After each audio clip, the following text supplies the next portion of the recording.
Do you bleed blue and white? Do you lay awake at night wondering what Paul Curtis did to Michael Christian? Have you ever celebrated a hard-fought 124-point loss by going out and getting sideways? Well, you've come to the right place. Welcome to the Roo Boys podcast. G'day, Roo Boys and girls. Welcome back to the podcast, episode 4, I think we are now. And yeah, things are going well. We had our first review preview last week, which people seem to like the format. So yeah, we're going to do it again. How are you going, Harls? Going good, mate. I think I've finally got my mic sorted out, so I might be on like the same sort of decibel level as you. Probably not quite the beautiful baritone that you're spitting out, but that's exciting. And yeah, happy to do the review and the pre-brew. Well done. It's yeah, no, it's a bit of a mouthful, but yeah, no, excited to talk some footy. Oh, we've got plenty to go through, so let's go over a bit of a funny one over in the West. So let's kick off with the review of the North Melbourne West Coast game. Sound effects haven't changed. Your mic has, but not our sound effects. And we don't want them to change either, mate. Nah, so yeah, as we all know, 1 point win over West Coast. Definitely got out of jail a bit at the end there. Harls and I had very differing views of the game. Sort of a bit of a script flip from the week before when I had the shits and Harls was a bit more chill about it. It was the other way around. I'm interested to compare our notes here because I was actually, maybe it was because I was busy with the kids a little bit in the room, but I definitely did watch the whole thing and I wasn't as flat as you were. So I was apoplectic by the end of it. I was not in a good headspace. I spoke to Dad, pretty much told him to fuck off. And yeah, I had to. I sat through the Port Sydney game after it, and then luckily enough, the 4 Weddings and a Funeral came on after that on the telly, and that straightened me up a little bit. We're at risk of getting way off track. I saw that movie for the first time ever, probably about a month ago. So it's good stuff. It's pretty funny. All right. Well, I think you kicked it off last week, so I'll go through some of my first quarter notes. I've just got here that we were sort of controlling the game. The defense was holding up. I've got Blamirez or Andrew McLeod ? Because he just was absolutely getting a heap of the pill and looked a class above. Really good response from him, I thought, throughout the whole game, which will obviously his name will come up again, I'm sure. But then as the quarter goes on, wasted opportunities, butchering the footy. Darling was most likely forward, obviously, keeping us in that game in the whole first half. Just looked really strong. He was just that one tall too many that we had that sort of broke him open. I think they couldn't handle him. And then I've got Reed flop, but then I thought straight away, and I've written here, dumb push by Griff. It's just we got to blame ourselves for that sort of shit. I've got umps love Reed, but again, it's our fault. Spargo dumb, and then I've just got fired them up. Like it was just a terrible end to the first quarter. Yeah, I couldn't agree more. Like mine are very similar. Yeah, like from the start though, I thought our 3 inclusions were awesome. Just like Tommy B, Cooper, Harvey, and Goad. I loved that from a selection standpoint. Yeah, so my very first note of the game, has the ruck rule been changed just to fuck Big X? because he got a crossing the line free kick from the first bounce.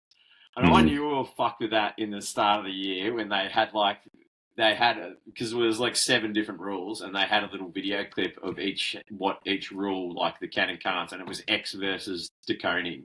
So like, this isn't good when you're the bloody, like this example. The example of what not to do. I thought that, but yeah, so that's just frustrating the shit out of me this year. But JD, come the fuck on. Never kick one from there ever, because his first shot, like, I don't know how many times he's played it, apparently never kicked a goal from that spot, so I was pretty happy about that. I just wrote, Harry going to kick 3 today, just a feeling.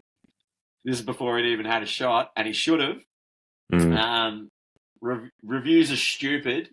3Ks behind the line. You know the one I'm talking about, where Trembath marked it behind the line and they go back and they just waste time, and it frustrates the living shit out of me. Something we'll probably get to later. Nothing wrong with that PC tackle, just bad luck. We'll we'll put a pin in that one for now. Then H. Reid, strong boy. Dylan Stevens, shit at goals. JD revenge game, question mark. And then, Harley Reid looking dangerous. Harley Reid looking very dangerous. Fuck me, shit free kicks. North dominate the quarter and lose, troubling signs. It's such a ongoing thing for us now to start the year with such a good, a lot of consistent quarters of footy, and then now it's really crept into our game in the last couple of months, where we're not just inconsistent between quarters, we're starting to get inconsistent within quarters. Two of these quarters, stupid. That was just stupid. It just completely undid all our good work. So and I mean, we shot ourselves in the foot by missing heaps of set shots as well. Yeah, which is that's another thing we were really good at the start of the year.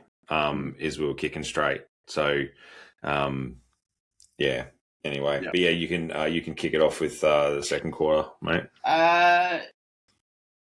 So, first note, LDU cold holding the ball into Waterman goal. Fuck, energy not where it needs to be.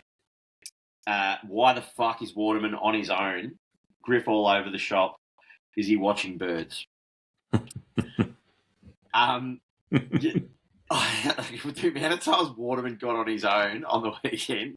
I reckon a few of the other blokes might have been watching birds later on that night, but that's another story.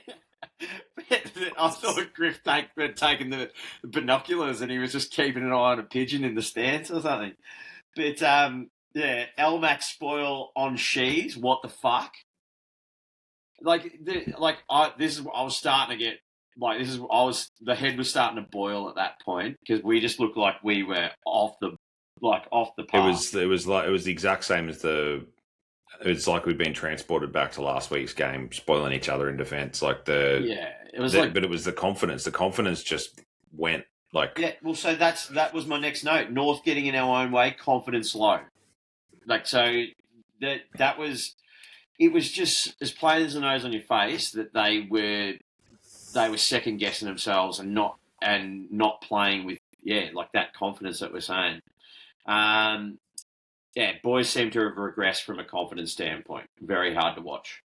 And then all of a sudden, come on JD, much needed. JD, fuck yes, too strong. Revenge game is on. Most goals as a roo. Kangas in front. Too much left to too few. Thank fuck for JD. Set shots killing us. That was my final, summary of the first half. Yep, it's pretty funny how I like comparing these notes when we don't know each other's notes, because my first one is low energy start, which is pretty much exactly what you put. And then I just said we just fucking love a second quarter, don't we? You're feeling it too. We just do not play a second quarter. Yeah. I've got defence unorganised, low dumb positioning. Ump's not helping either. But yeah, no communication, McDonald cheese. I've got of the weight of expectation getting to this club, question mark, which, ties into your confidence piece, goal kicking shithouse. And then I remember just laughing at this, saying it's almost like like the Fox Footy or whoever was broadcasting it have now got the media or the production to have a since last goal counter now just for North, because we're just going so long without kicking a goal. I said Sheasel trying to lift. I thought he really put us on his back from starting in the second quarter. He was the only one who actually looked like he was just playing his own game compared to everyone else. And then, I've got general over officiating. The whistle was just going all the time, both ways, which was giving me the shits. And then I've just got a bit of Colby action, which I'm assuming I was talking about the couple of posies he got on the back flank, and then hit Zerha, wheeled around, and JD, wasn't it? Took the mark inside 50. Yeah. Which that's when we looked our best for the whole day, really. Yeah, and then George was starting to lift as well. Some really good efforts. And then I just said something seemed to click. It was like the opposite of the first quarter, where we just sort of clicked into gear and our composure was better towards the end of that second quarter. And we started winning more one-on-ones, and we got the clearance back on our terms towards the end of that quarter as well. And you mentioned him in the first quarter, but I thought, Goad was just he might be one of those players you spoke about the other week that comes in and, just is better at footy in the ones. Yeah. But that's it for my second quarter anyway. But yeah, I mean, all in all, because at one point, when I rewatched it, North, I don't know if it was in the second or third quarter, but we had 5-9 and we had kicked 5-8 from set shots. So, rewatching it, it's just so if we even just flip that and make that 8-5, it's nearly game over. So, yeah. Are these the sort of things you're thinking about upon reflection when you watch it the second time around, where you're sort of like, we were sort of the better side in the first half and should have been further in front. That was probably the main part of my frustration, is that we can't capitalise on dominance. When I wrote Dylan Stevens can't kick, I swear when he's having a set shot, he doesn't even think he's going to kick it. I mean, I definitely don't think he's going to kick it. He goes back that quick and just runs in. It's like he's doesn't believe it's even going to go through the big sticks. So it's just a bit frustrating. But anyway. Yep. Kick us off with the third quarter, mate. All right. So I've got, we're back. So we pretty much, sort of came out of the gate pretty well in the third quarter. The energy was up. I think Clarko gave him a few gee whizzes at halftime. Gee whiz. Potentially. And then, pressure and effort was up. I said Cherry was a lot better in the third quarter. I know he attended a lot less set of bounces for the whole game, but he was competing well.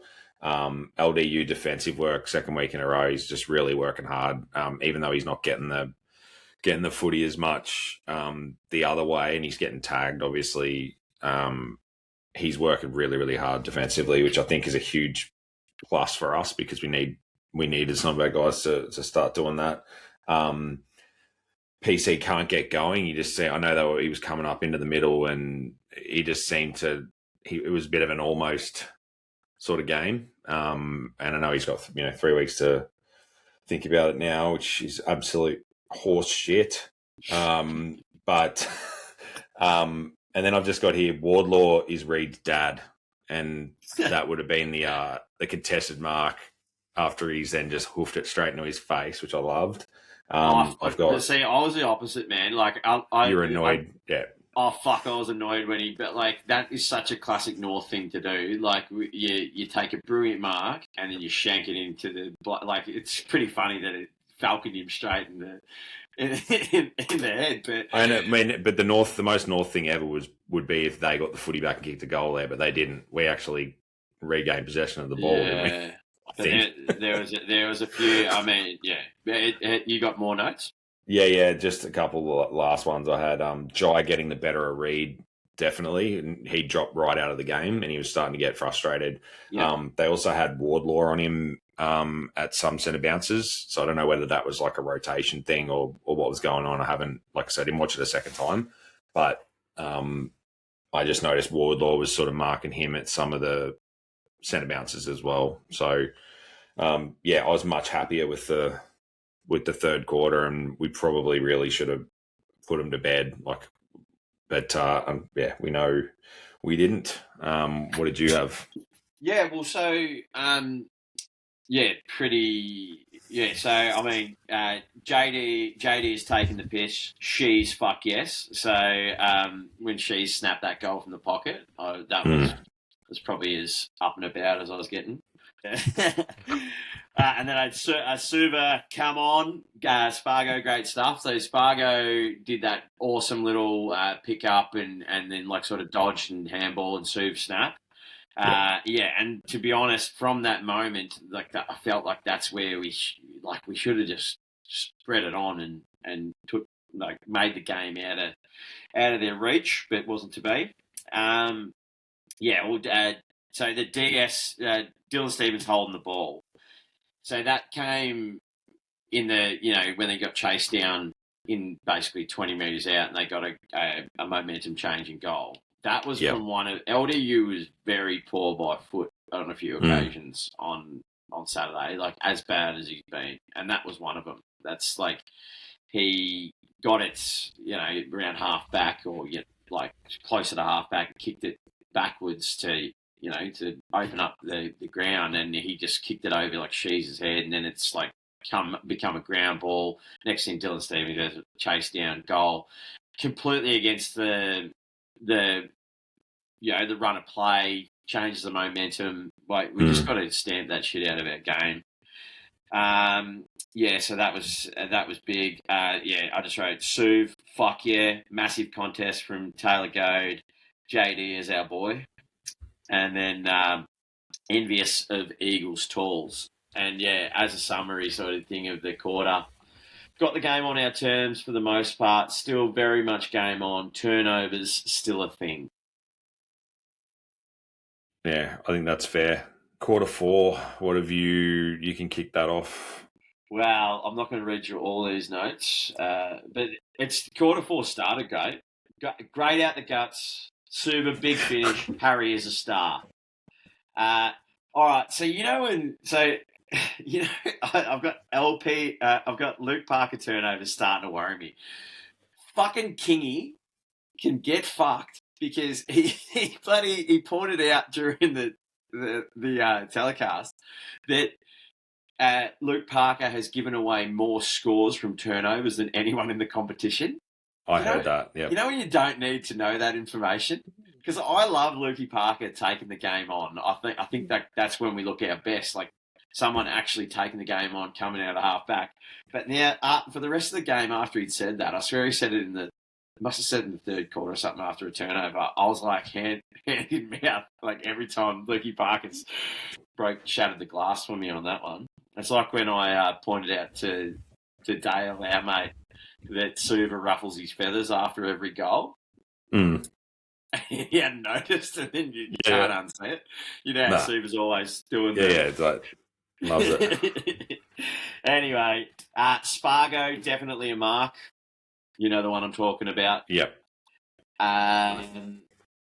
Game very on at the 14-minute mark.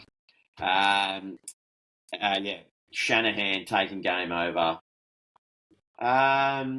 What else have I got? Why can't we just win?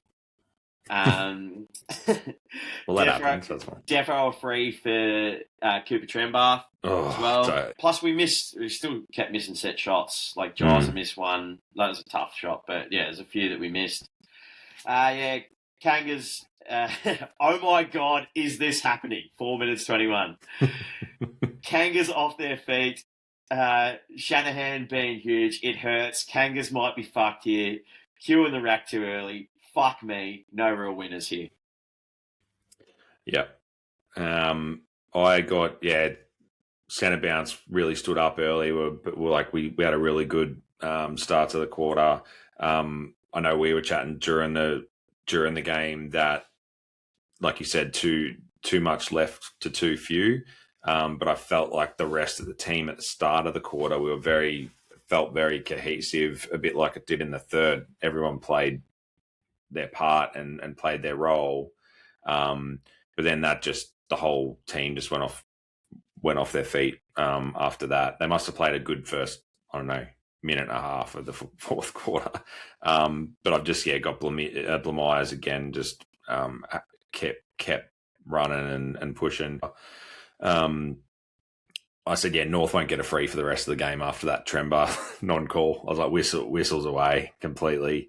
I did have a little bit of a clip here from Dersma saying Dersma done nothing, but I don't know, maybe I'm another game away from giving him a break. I think he's still an important cog in that forward line.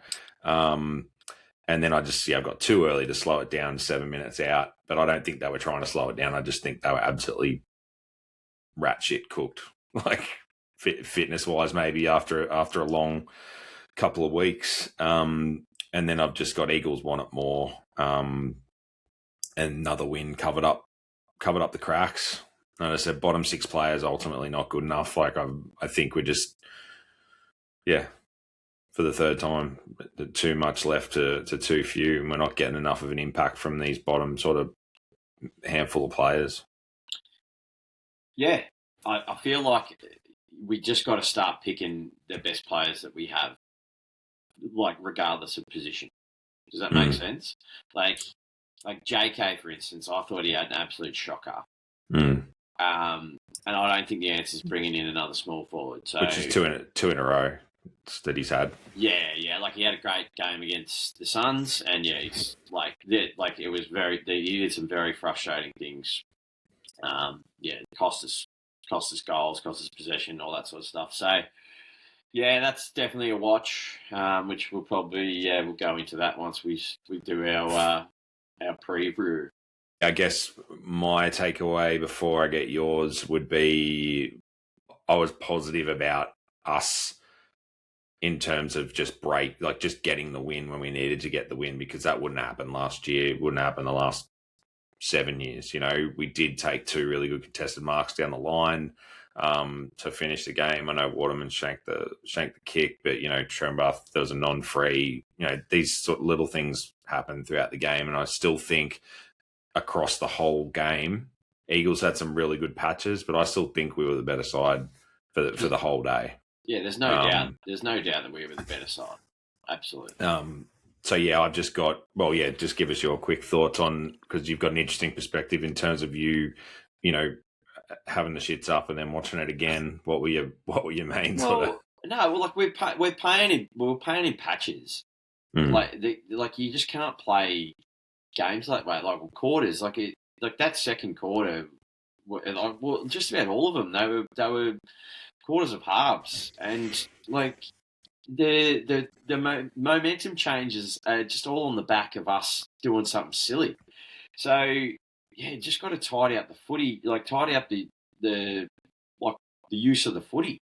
But I don't know, like it was all in all, I'm okay with it. But poor skill execution is just poor footy, and it puts us poor long-suffering supporters in the same boat as we were the week before. Now is like, wow, it's a massive game on Saturday to see how we respond. Like you would love to think that this just got us over the hump. We got ourselves out of WA. We've done the tour. We've done we've raked up the cash. Now we're back in Melbourne. I know it's not our home game, but you just hope they go, righto, we got over the line last week. Let's actually switch on, because it was a much improved performance from the week before. And I don't think it's that much of a tweak with some of the footy that we played to put another big score on Richmond. I know they've improved as well. But anyway, so we'll just go to our player highlights. I've just got Blamires just for his consistency across the 4 quarters, and I thought it was a great response. Him coming back in. Who did you have for your player? Well, I mean, I had like it's She's honestly like she's like I thought She's was easily best on the ground, but I'm giving it to Jackie Darling. I loved it. Yeah, I just thought he deserved every bit of what he got. Yeah, just those strong marks and that I just loved it for him, which rolls into my highlight. It was Jackie Darling kicking 3 goals at the end of the second quarter. That was my highlight for the game. I just thought it was great. And he blew the kisses to the crowd and all that sort of stuff. I loved it. It was great. Yep. And my highlight. I've got Wardlaw pulling out Harley Reid's birth certificate from his back pocket and just saying, "I am your father," when he took that grab and then just kicked it straight into his face. But then, yeah, I've got in brackets the Colby passage. And the Darling goal was just like, if we could do that over and over again, that'd be great. But we just look better when we take the game on, yeah. And that's the confidence you spoke about. Yeah, we're just not confident. Yeah, when the patches where we got those few goals and clumps, they were taking the game on, and it just frustrates you that they don't they go back into their shell so much. And you guess the more we chip it around half back and that, the more nervous you get that one of those kicks is going to go the wrong way. Yeah, exactly. Yeah. And then my low light is the Spargo free, which just like pretty much just got him into the game. My low light was just the last 15 minutes as a whole. I thought it was like watching a car crash.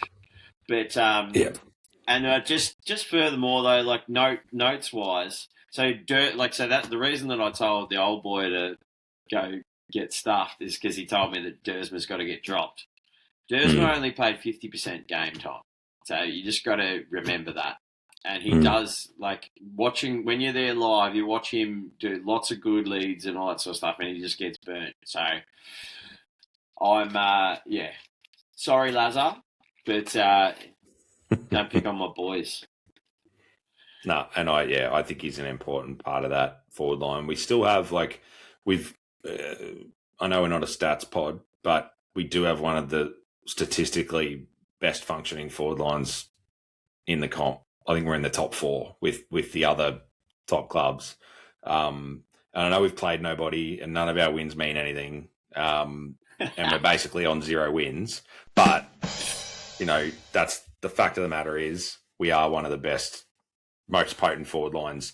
And maybe the AFL saw that and decided that they would put PC out for 3 weeks for absolutely nothing, which leads us into the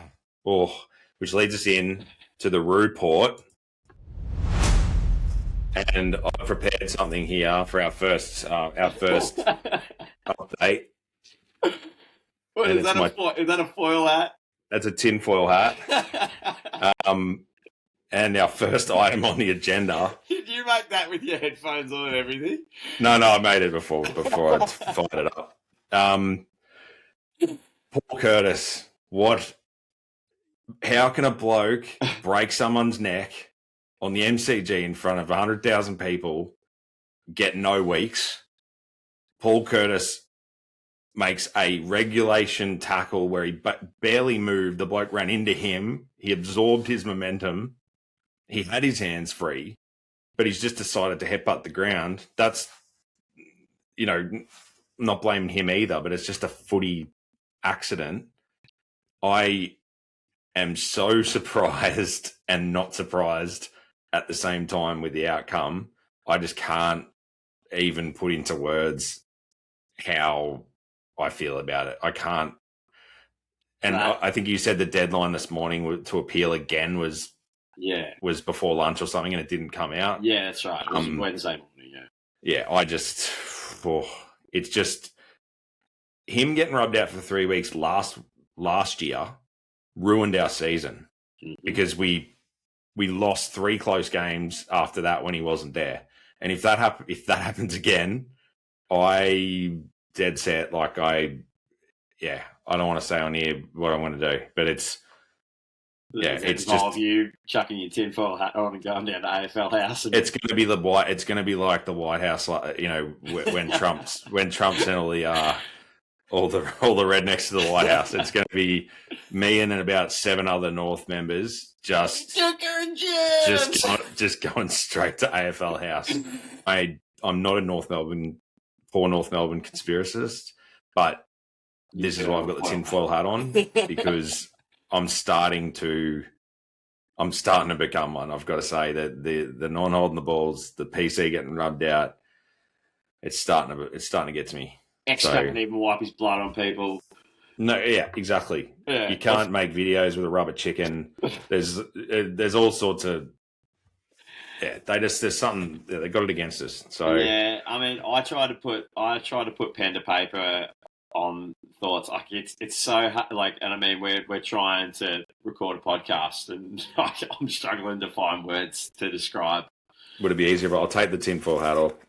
Oh no, it's heaps easier now.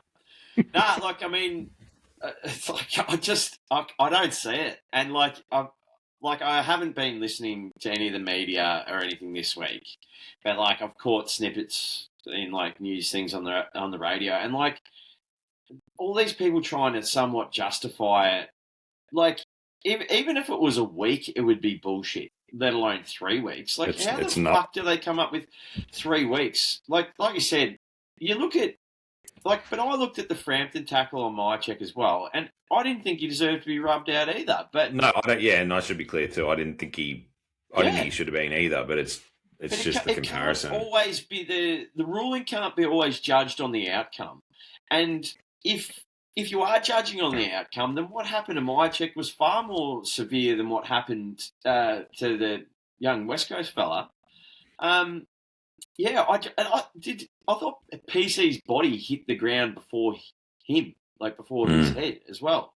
So, you know what I mean? He didn't roll him or anything. It makes no sense to me anyway. But I honestly think the constant rule changes year to year is completely fucking the game, because you don't I genuinely did you see what Jai tweeted? I did, yeah. I'll put on Insta or whatever. Yeah, he's actually, we'll probably give an update here that the listeners might not know, but Jai's actually been given 6 weeks for that comment. No way.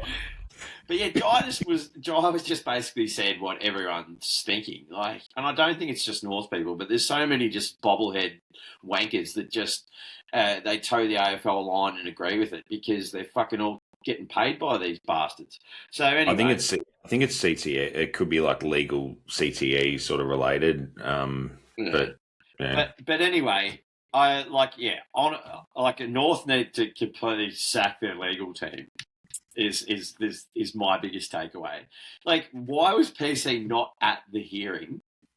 That doesn't make any sense. And then they don't appeal the appeal. Other teams appeal the appeal all the time. What do we just put the cue on the rack like we did for the last 15 minutes on Saturday? But anyway, it got me thinking about what North need to overhaul the lawyer situation at the club, and I've come up with a few candidates, if you will. Elle Woods. I don't know if you're familiar with her work. She was in the movie Legally Blonde, and she did an appeal that to get a woman off for murder because she'd just been exercising and it releases endorphins, and endorphins make you happy. And she used that to say that there's no way you could kill someone if you're happy. And I'd say there's no way you can knock a bloke out if you're happy, because PC was exercising. So that's true. I like her work. So she's on my short list. Lieutenant Daniel Caffey. A few good men. Just a hard yell at people that they can't handle the truth and just discombobulate them. So I like his action. But my winner was definitely Johnny Cochran, because he got OJ off. Yeah. And he had the famous if the glove don't fit, then you acquit. Yeah. But I'm more about his work on South Park with the Chewbacca defense. So Chewbacca lives Chewbacca lives on Endor with the Ewoks, but he's actually from the planet Kaishak. But he lives in Endor, and that does not make sense. This trial does not make sense. I rest my case.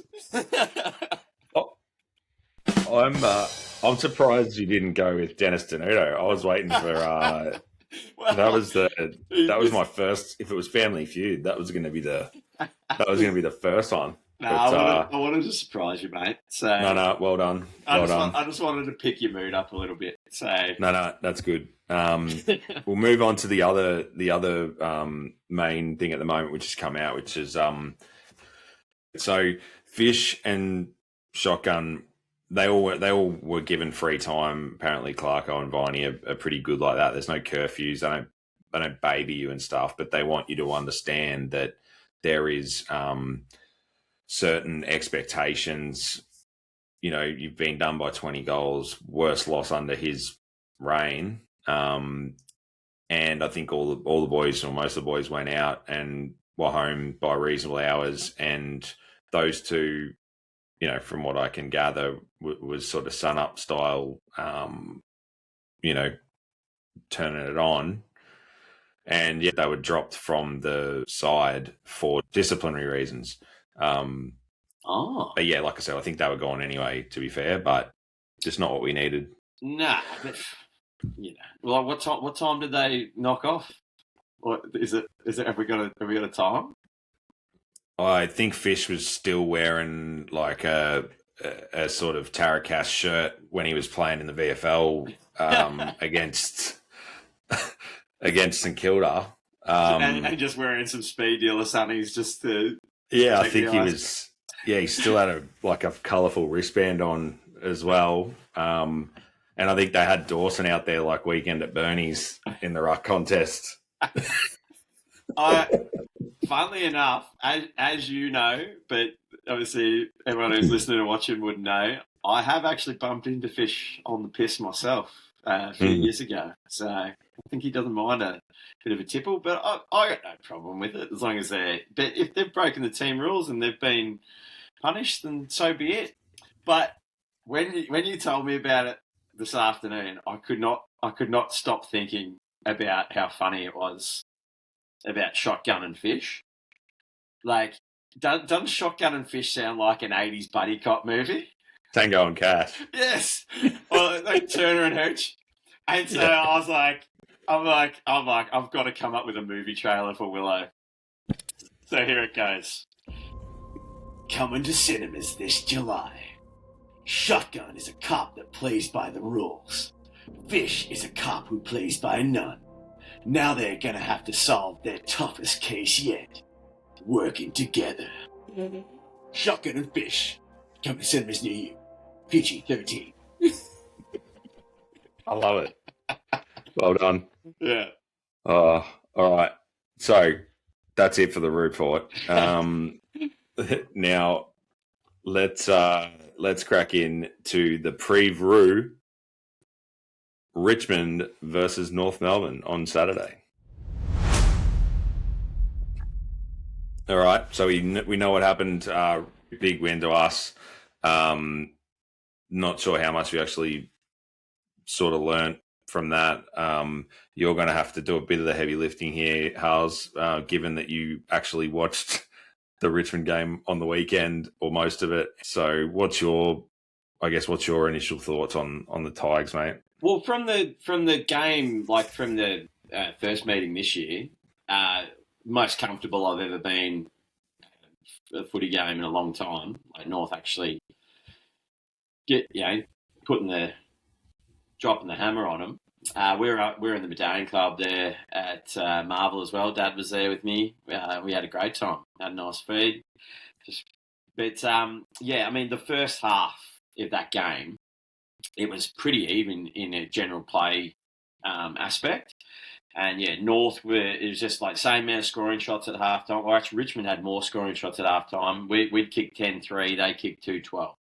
So they, like we just kicked our goals, they missed their goals. That was the difference, really. And then the second half, we got a bit of distance, but they moved the ball real quick from their back half, and they've got quick ball movements, like lots of good sharp handballs onto runners and stuff like that, run and carry, which was exactly what they were doing on the weekend. So they can really, and they were cutting Brisbane up coming off half back as well, just with their slick ball movement. So when they get pretty quick side, aren't they? They are, yeah. A bit. They're sort of. It's almost like they're building a bit like the heyday Richmond, like the fast, run and gun sort of style. Yeah, I think they've got a pretty definitive game style. But I'm wary of their ball movement. Like us, and probably more so than us, they can turn it over a bit as well. So that's where it's that's where you can probably get them as well. Yeah, I spoke to my mate Quiggs today, who's a mad Brisbane member, and just to get his thoughts on it, and a lot of the things he was describing to me, he was impressed largely by Richmond, but a lot of the things he was saying to me that got Brisbane back in the game sounded a hell of a lot like us when we're not going that well. So they, Brisbane took over the clearance in the second half. Yep. And then Richmond, the turnovers, pressure dropped off, and gets scored really heavily against as well from the back half on turnover. So when he was saying it, I was like, that sort of sounds like us. If we don't keep our pressure up and get on top of those clearances. Yep. Is there any players that you've sort of highlighted? Yeah. So players to watch. So starting in the back line, we decided that we'd pick one each from each line. So we'll see if we've got any overlap. Yeah. My backline player to watch is Nick Boston. Great intercept mark and reader of the play. Starts their attack. He's done that against us before as well. I just think he's like the sort of the head of the snake in terms of the way they attack off half back, and just great player. Yeah. And he sort of leads a lot of those younger, faster sort of defenders that they have. And then obviously you've got Broad down there, who's a good, solid, multiple premiership player. Yeah. I've put one of the younger guys in, Sam Banks, who's another, big possession winner for them, out of the back line, and, hard running defender, really good user as well of the footy. I'll go to my let's go forward player, it was an easy one for me, and that was that young Algar who got the rising star. It probably highlights such a young team, and they've got lots of young, capable players in the forward line that'll take it if given the chance. And I think we've got the experience and we've got the bodies and all that to win this game comfortably, like we saw. But I just feel like it doesn't take much of an effort drop off for it to go the other way. So I've just named him. I watched, like I said, I didn't see much of the game, but they have got talent all over the ground. And if they all pull together like they did last week, they all had pretty good numbers, the young kids, then they're an improving side, and they're a much better side than they were. Mm-hmm. I've got Seth Campbell. Quick, lively, small forward. Great crummer, and he's hurt us in the past. I'm just always wary of those real fast crummers. He kicked 2-2 against us last time. Missed some regulation shots. He's just pure danger. Yep.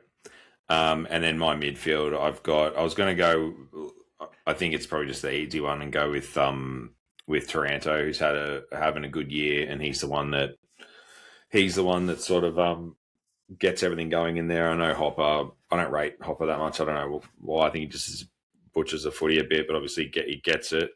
But I think Taranto's the one. If we're gonna, I don't know whether you run a tag or not, but he's the one that you got to keep in check, I guess. Yeah, I agree. And like he got knocked out in what round did we play? But he got knocked out early too, so he didn't play for most of that game as well. He's obviously their best clearance player. But I actually had, from watching it on the weekend, I actually had Noah Bolter because like he's playing in the ruck, and yeah, he's undersized, but he's an athlete, like, and he's got good skills. Like he's good on the ground as well.